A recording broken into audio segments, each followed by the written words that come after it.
to stop complicity, because our politicians and our governments. 8 years. The Global March to Gaza, it's a coalition of individuals, people from all over the world, different ethnicities, different beliefs. We all have one common goal, is to break the siege, stop genocide, allow humanitarian aid to access, and the retreat of all occupation forces from Gaza.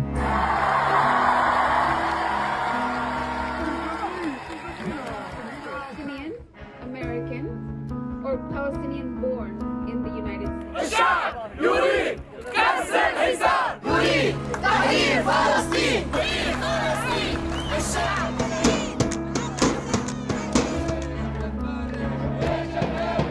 والصهيوني يطلع برا، والصهيوني يطلع برا، فلسطين حرة حرة، فلسطين حرة حرة. We will stay one night in Cairo, and in the morning leave with buses until Al Arish, then start walking for 3 days until we arrive to Rafah, and then camp in Rafah, protesting and to rally against the genocide and to demand the international community to stop their complicity and to stop Israel from all the crimes that they continue committing against the Palestinian people. Translation. And all the people that are with the various national campaigns. And all peace-loving people around the world. We call on all of you in the International Solidarity Movement to join us on the 12th of June in Cairo, Egypt, as we prepare to march to Rafah on the 15th of June. We are counting on all of you.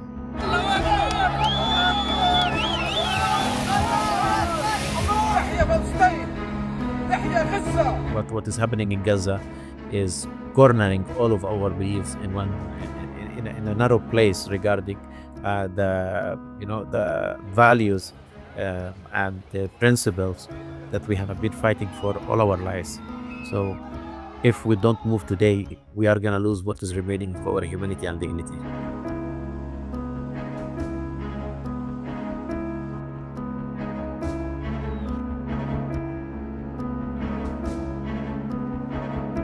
Stop. La gente ha bisogno di esempi, quali migliori esempi sono il popolo palestinese?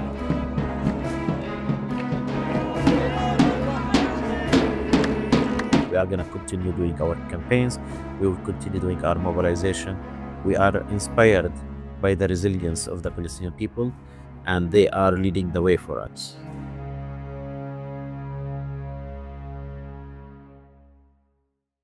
How many countries does Palestine border? Palestine borders Israel, Egypt, and Jordan via the Jordan River. Some people do not recognize the country Israel, so it can be argued that Palestine only borders to countries, but I'll let you guys decide. Did you know? Geographically, Egypt is situated in Africa, but is considered part of the Arab world. I think that what the Christian right sees in Israel is a European-dominated settler colonial project that cares nothing for the rule of law and is making war on the darker peoples of the earth and Muslims. That's very much the project that the Christian right embraces. It's about the return of white male patriarchy, of the eradication, that's the whole great replacement theory, which, Israel is terrified demographically. If they were to create a unified state, the Palestinians would outnumber the Israeli Jews. And I think that what they see, and I think you see the alt-right, the AfD and Orban and all these kind of fascistic type movements in Europe also ally with the Netanyahu government for exactly the same reason, that it's about the domination of Euro-American or Euro settlers over others. That is very, very much a part of the Christian right, that fear that they're going to be displaced. And now, back to our regularly scheduled program.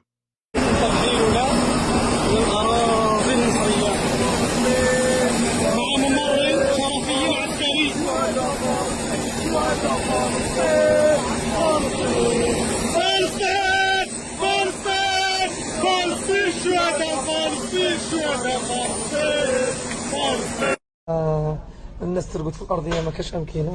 أنا أكثر من 60 واحد نحاولنا نحجزونها من 8 صباحا ذكر الوقت هذا الواحدة صباحا ذكر عادنا تقريبا 24 ساعة حجز هكذا تعسوا فيه نزعوا الناس هواتف هذا الهاتف شو تخبيته باش قدرت ندير هذا الفيديو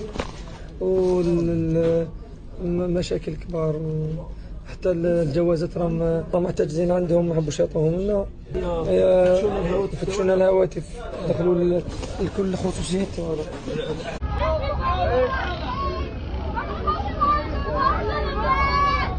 Fuck you, Israel! Fuck you, Egypt! Fuck you, Israel! Fuck you, Egypt! Fuck you, Israel! أهلا وسهلا يا أخوان.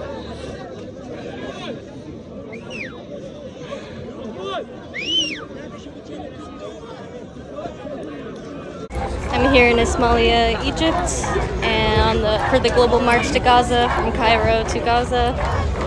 We made it past one checkpoint, and the second military checkpoint we did not make it past.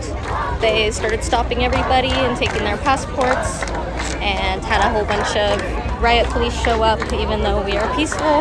I mean, they aren't causing any issues with protesters, but we're camping out here for the night. I'm gonna protest and try again tomorrow to make it past and continue the trip. Situation right now in Cairo, we are about an hour out of Cairo and our passports have been confiscated and we are held here at one of the checkpoints without being permitted to proceed.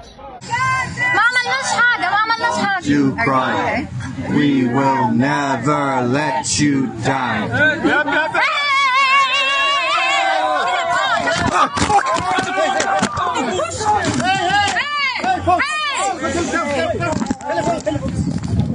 You want your telephone? There's kids without limbs, right? There's hospitals that have been bombed, and we remember almost 2 years ago where they talked about that they would never bomb a hospital, and now there are almost no remaining functioning hospitals in Gaza.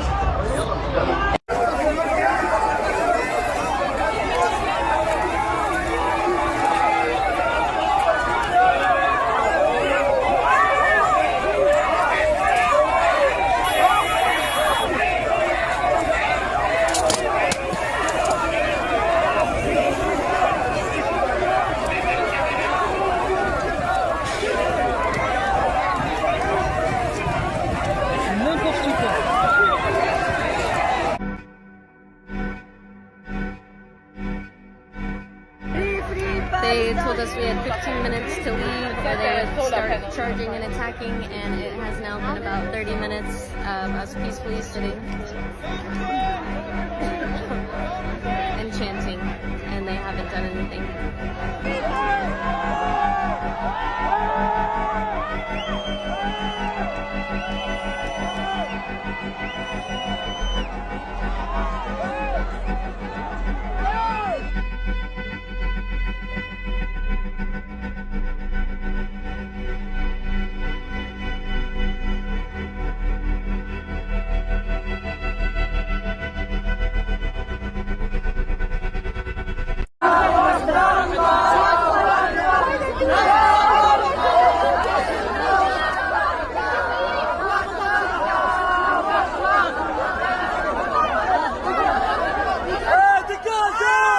I beg you, I'll go onto my knees and I will beg you.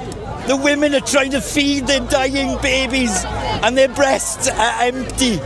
Do you know what that smells like? Do you know what that sounds like? For humanity and for love, stand with your brothers and sisters in Palestine. I have never seen or experienced anything like it, please. I beg you, I'll go onto my knees and I will beg you. I'm a proud man and I'm a nurse. I've paid to go to Palestine myself. I've had babies die in my arms. They shot pregnant women in front of me. For the love of humanity and for the love of Islam, please don't do this. Allow us to march to Gaza. Shame on you! Shame on you! بلطجية بيزوروا الناس بيضربوا الناس بلطجية بلطجية بيعتقلوا المتضامنين مع غزة بلطجية بلطجية بلطجية بلطجية بلطجية Shame on you! Shame on you! Shame on you! بلطجية Free, free Palestine! Free, free Palestine! Free, free Palestine! Free Palestine!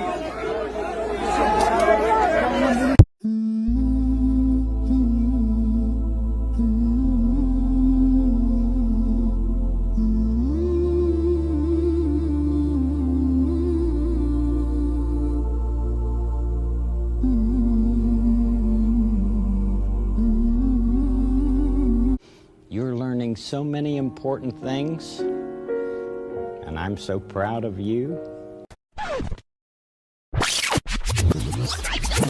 There's a global march to Gaza, reportedly being planned for mid-June, with activists intending to walk from Al Arish to the Rafah border in an effort to force open the crossing for humanitarian aid. What are your thoughts on the march? Well, my question would be, why Rafah? Why are you putting Egypt on the spot for what Israel is doing? You know, I mean, seriously, why don't you fly into Tel Aviv and march to the Erez checkpoint, the Erez crossing checkpoint from Ashkelon? Israel is the only one who's legally responsible under international law for what's happening in Gaza and for the Palestinian well-being. Israel is the one that's imposing the siege. Israel is the one that's committing the genocide. Israel is the one that's blocking humanitarian aid from entering Gaza. And Israel is the one that's claiming to be a democratic state. You know, democratic state with human rights and all the so-called Western values and so on. So why on earth are you putting pressure on Egypt? Why are you not putting Israel on the spot instead of Egypt? What's the real motive here? I don't mean the motive of the what I regard as the probably well-intentioned but naive participants, but I mean the motive of the people who planned this, the people who are behind this protest, the organizers. Because it seems to me that the real intention here, quite clearly, is to antagonize and destabilize Egypt, which is a country, by the way, that has held the line against Palestinian expulsion. A country that has mediated the only ceasefires that there have been. Egypt is a country that has provided millions of tons of aid to Gaza. And it's the country that's going to do most of the heavy lifting when construction starts, when reconstruction starts in Gaza. So why are you basically targeting Egypt instead of targeting Israel? That's strange to me and suspect. Because that is what you're doing, whether you understand it or not. That is what you're doing. Again, I'm not talking about the well-intentioned participants, but the planners. Because I think the planners actually know exactly what they're doing. I don't think that they don't understand what they're doing. They know perfectly well that this action is nothing but a swipe at Egypt and at the Egyptian government. They know that perfectly well, and that's their intention, in my opinion. And you can see that very clearly in their own social media posts, in their own statements, in their own interviews. They put a heavy emphasis on criticizing the governments. Their goal is not to open Rafah, which anyway, very obviously is not going to happen. Their goal is to antagonize and to blame and to redirect public anger towards Egypt and the Arab states, which is a tactic that we've seen the West trying to implement ever since the genocide began. And most likely the participants, the people who have registered to participate in this, they are most likely from among the people who do not actually truly know or understand the region. They're people who are remote from the Middle East. And therefore they are the most susceptible to ideologically driven propaganda and to emotional rhetoric. I don't think we're talking about particularly savvy people, even if they're good-hearted people. They're very emotional people. And obviously, there are also people who have enough disposable income to fly halfway around the world to perform their savior complex. I mean, I'm sorry, but that's the only type of people in the world who would actually think that this is a good idea, in my opinion. So these people, most likely, have only followed English language alternative media about Palestine. And this sort of media is dominated by the Ikhwan, by the Muslim Brotherhood, and by people who are enamored with the so-called axis of resistance mythology about Hezbollah and so forth, quasi-revolutionaries and leftists and so on. And they very easily believe that the Muslim governments, that the Arab governments, have done nothing for Gaza, when in fact they are the only governments that have done anything for Gaza in reality. No, I don't respect this at all. I don't respect this action at all. And furthermore, the people who are organizing this protest, to be honest, to be frank, they don't respect the people who are registered to participate in it. They're literally just using you as props in their play against Egypt. Believe me, this has nothing to do with Palestine.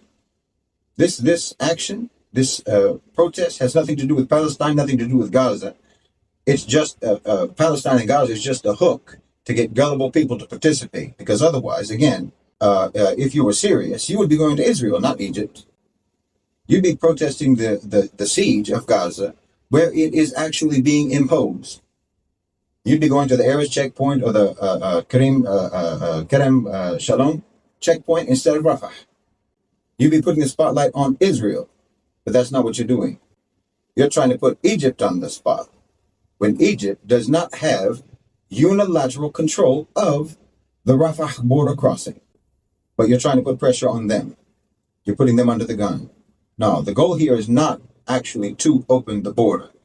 The goal is to provoke Egyptian authorities to crack down on activists. So then you can make Egypt look bad.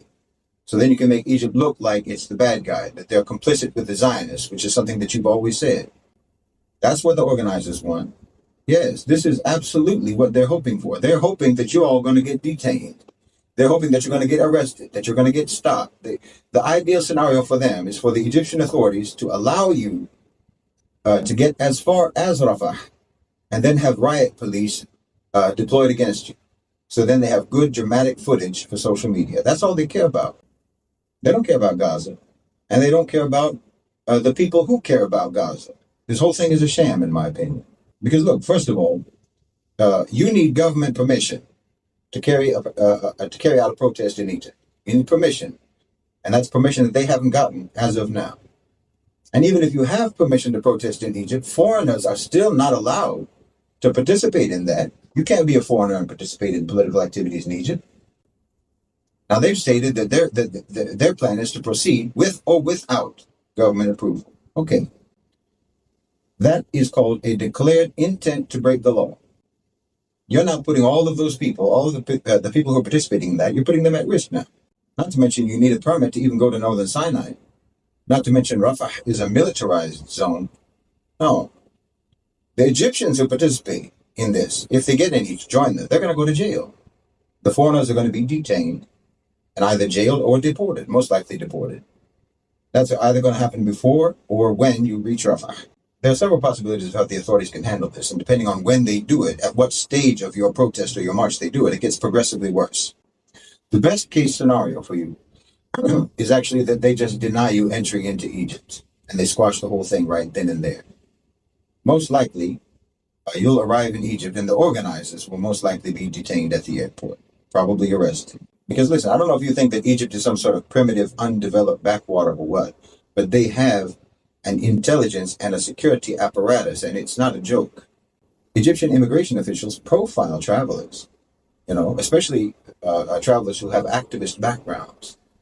If participants are flagged via their social media posts or past participation in protests or their declared intentions, they'll probably be refused entry.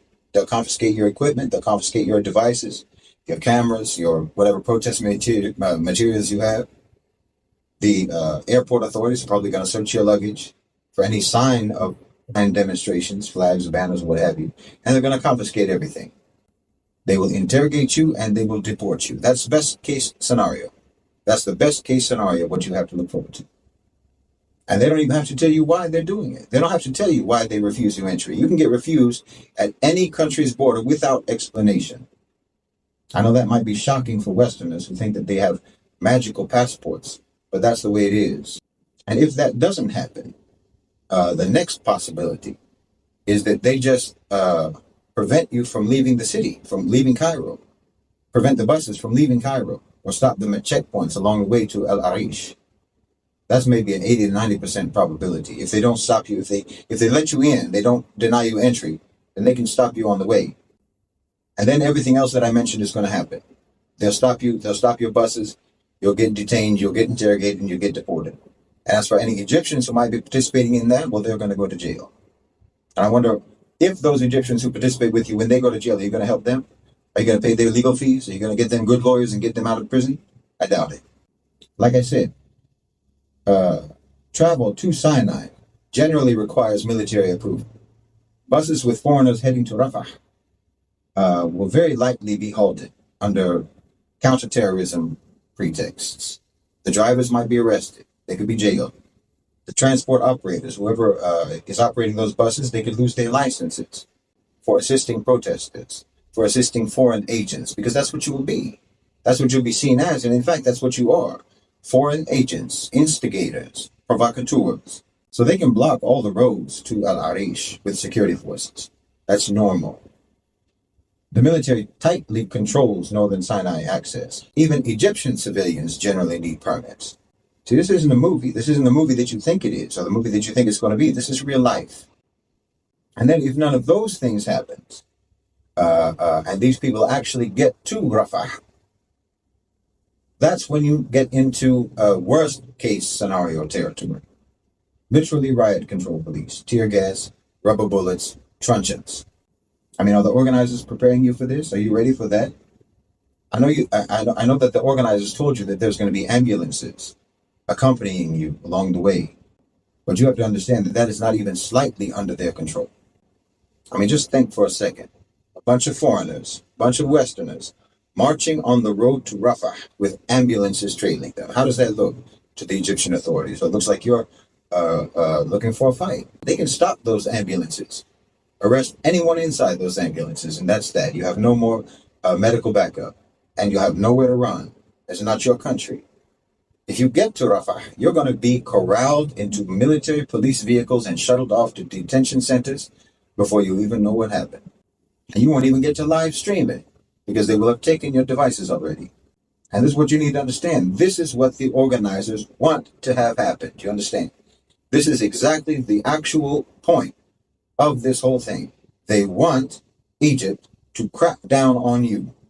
They don't care what happens to you, and they don't care what happens to any Egyptians that might join you. They could care less. Wallahi, you're fools. I'm sorry to tell you.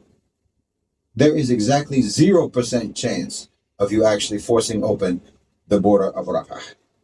So you have to understand going in that this is purely symbolic. What you're doing is purely symbolic. But what you likely do not understand is that what the organizers want to symbolize is the oppression and the alleged complicity of the Egyptian government with Israel. That's their goal. So let me tell you something about Egypt. I mean, I know I said it already, but let me tell you something about Egypt. Now, if you don't know me, you can check. I'm no friend of Abdel Fattah al-Sisi, but as Muslims and as realistic, mature people, we have to tell the truth. Egypt defied President Biden. They defied President Trump. They defied Netanyahu. They unequivocally refused the expulsion of the Palestinians into Sinai. And they did that with the backing of all of the Arab governments and the GCC. They've been the main mediator. They negotiated the only ceasefires that we've had. And they've been the only ones delivering aid into Gaza. The main ones delivering aid into Gaza whenever there was an opening. They even secretly moved reconstruction materials and equipment into Gaza already to start trying to help rebuild Gaza. No, a strong and stable Egypt is absolutely essential for defeating Zionism. It's essential for cornering Israel and for building a stable Middle East. Egypt is not your enemy, and if you make yourself an enemy of Egypt, then you are an enemy of Palestine, and you are a friend of Israel, pure and simple. Now, maybe the organizers of this thing have made a kind of a calculation that they think that Egypt will decide that cracking down on you, cracking down on the protesters, would bring too high of a cost in terms of negative backlash in the media. That might be their calculation, but if it is, it's incredibly ignorant, because you also have to consider the other side of the equation. What does Egypt gain from allowing you to do this? And what do they risk by allowing you to do this? Because it's much more than a negative media backlash. Egypt is under multiple legal agreements to maintain security at the Rafah border crossing. You understand that? Do you want them to lose that authority? Would you like for Rafah to be exclusively overseen by the Israelis or by the Americans? I mean, if there's a breach in the crossing, what do you think Israel's going to do? I mean, I know in your imagination, you probably picture a scene like the fall of the Berlin Wall, where you all get to break it down and, pass out bread and cookies to the people of Gaza under some beautiful rainbow. That's probably what you think is going to happen. That's what you see in your mind. Also, what could happen is that you get mowed down by live bullet gunfire. And by the way, did you consider the possibility that if, by some completely implausible turn of events, if you actually get the border open, did you consider the possibility of desperate Palestinians now flooding through those gates to the relief trucks and so on, which would mean that you have now expedited Israel's expulsion agenda, trapping Gazans now as refugees in Sinai because of you? Now, of course, that's not going to happen. But the only reason that it's not going to happen is because Egypt will probably not even let you reach the Rafah crossing at all. That's the only reason that that's not something that could happen. It's not because you yourselves even considered what you would do if that did happen, because you haven't thought this through. I mean, also consider the precedent here. Does Egypt really want to sanction a precedent of foreigners, mostly Westerners, intruding into their country and forcing the government to do this or that?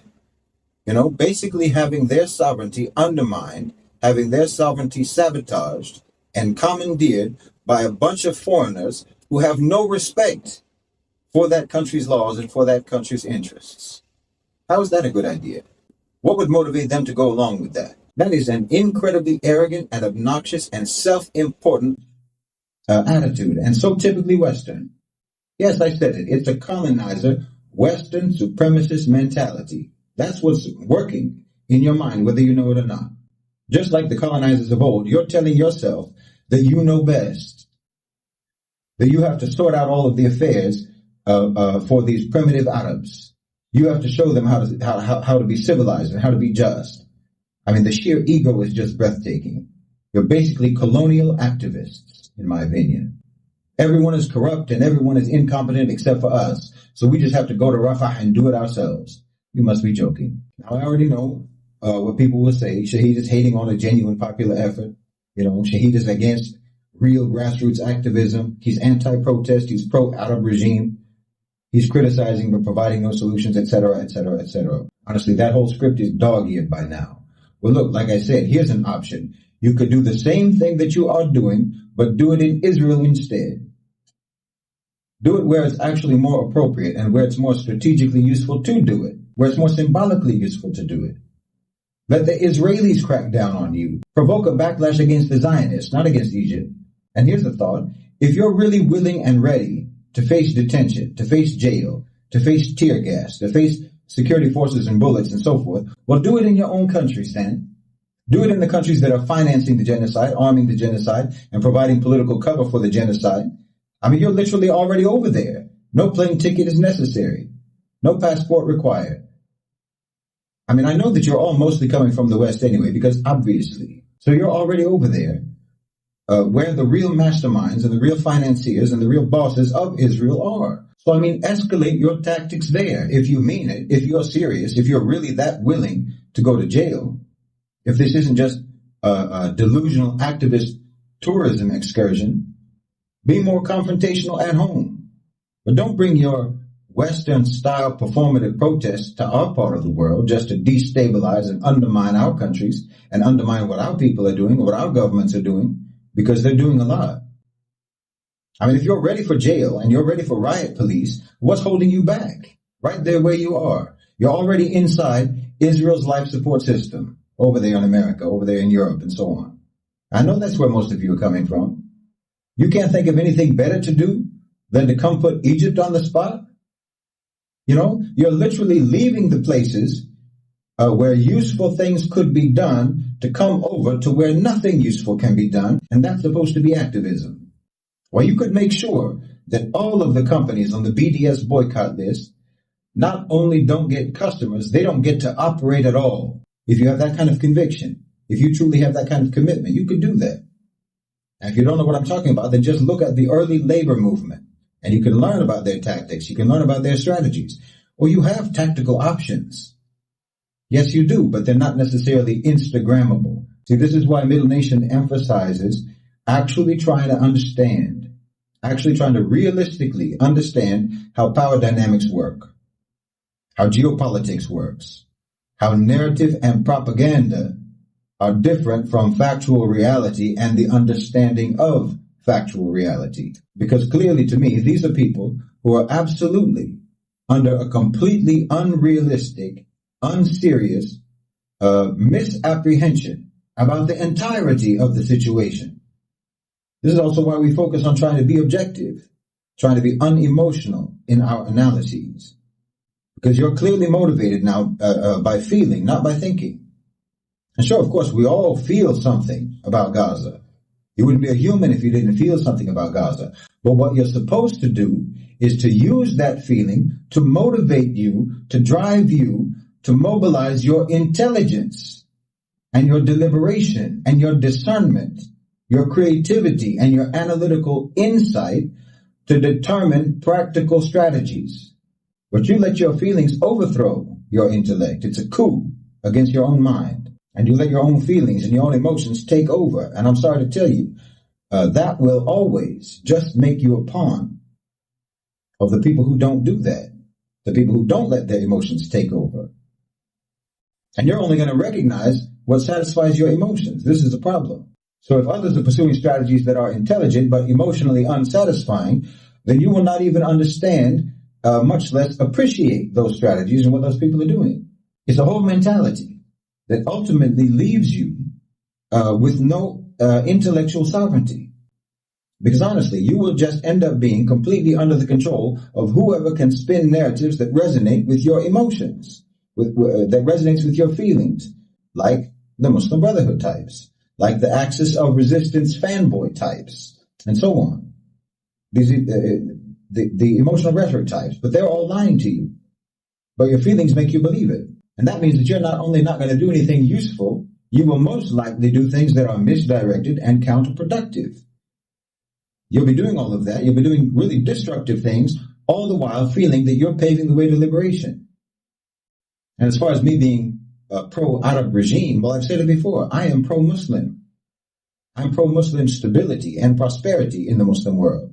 And I am anti-colonization, and I am anti-imperialism. And I am pro-sovereignty for our countries. And there's no way that you can claim to be any of those things while also being against our leaders, against our governments. That's oxymoronic.